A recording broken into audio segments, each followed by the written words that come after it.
শুনুন, আপনাকে বলছি, সেদিনকে কয়েকজন বন্ধু একসাথে বসে আড্ডা মারছে। আমি পাশ দিয়ে যাচ্ছিলাম, কোনো কারণে আমি একটু দাঁড়িয়ে পড়লাম।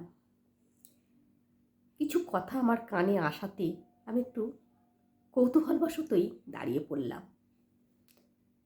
তাদের মধ্যে আলোচনা হচ্ছে একটা অনুপস্থিত বন্ধুর সম্পর্কে।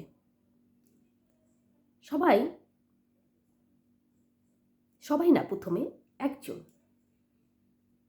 তাকে বলছে, জানিস তো, ও না ভীষণ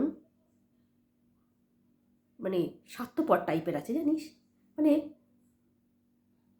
যে অনুপস্থিত বন্ধুটা আছে তার নামে যত রকমের, মিথ্যে কি সত্যি সেটা আমি বলতে পারবো না, কিন্তু তার উপস্থিতিতে তাকে নিয়ে মন্দ বিষয় নিয়ে আলোচনা করা সেই সময় চলছে। একজন বলতে বলতে তাকে উৎসাহ দেওয়ার জন্য অপরের একজন বন্ধু বেশ উৎসুক মুখে সেও কিছু কথা আরও যুক্ত করল এবং সেগুলো নিয়ে মজা তামাশাও করল। তার মধ্যে একজন বন্ধুকে দেখছি ভীষণ অস্বস্তিকর মুখ নিয়ে সে এদিক ওদিক তাকিয়ে আছে। এদিক ওদিক তাকিয়ে তাকিয়ে সে দেখছে, কোনো সময় মাথা নিচু করে আছে। আমি দেখে বুঝলাম তার একটা অস্বস্তি হচ্ছে। তখন সে আর থাকতে পারল না। সে বলল, কেন রে, ও নেই বলে ওর অনুপস্থিতি এখন তোদের এই সমালোচনাগুলো আমার কিন্তু একদম মোটেই ভালো লাগছে না। যে অনুপস্থিত ব্যক্তি, তাকে নিয়ে সমালোচনা করা মানে সে তো প্রতিবাদ করবে না, সে তো সেখানে নেই, তার সম্পর্কে বলা মানে সেটা বন্ধুত্ব নয়।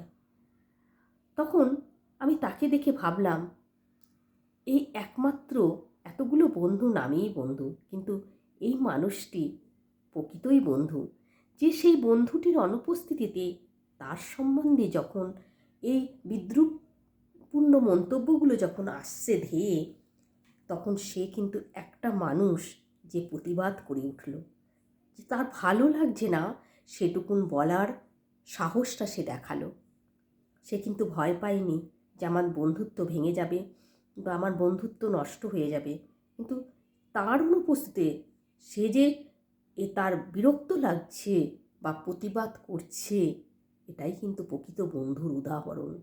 এটা কিন্তু ভেবে দেখবেন, অনুপস্থিত মানুষের সম্পর্কে না অনেক কিছু কথা বলা যায়, মিথ্যে অভিযোগ করা যায়, কিন্তু তার সামনে যে বলবে সেই কিন্তু প্রকৃত সাহসী মানুষ। অনুপস্থিত ব্যক্তির সম্বন্ধে বলা আর না বলা দুই ব্যাপার। এগুলো কি বলুন তো, কান ভারী করা, তার সম্বন্ধে আর একজনকে কান ভারী করে তার মনটাকে বিষিয়ে দেয়া সেই বন্ধুটির বিরুদ্ধে। এইগুলো করবেন না। এরকম কিন্তু বন্ধু আছে, তাই ভেবেচিন্তে বন্ধুত্ব রাখবেন, বন্ধুত্ব পাতাবেন, এগিয়ে যাবেন। ভালো লাগলে একটু লাইক শেয়ার করবেন।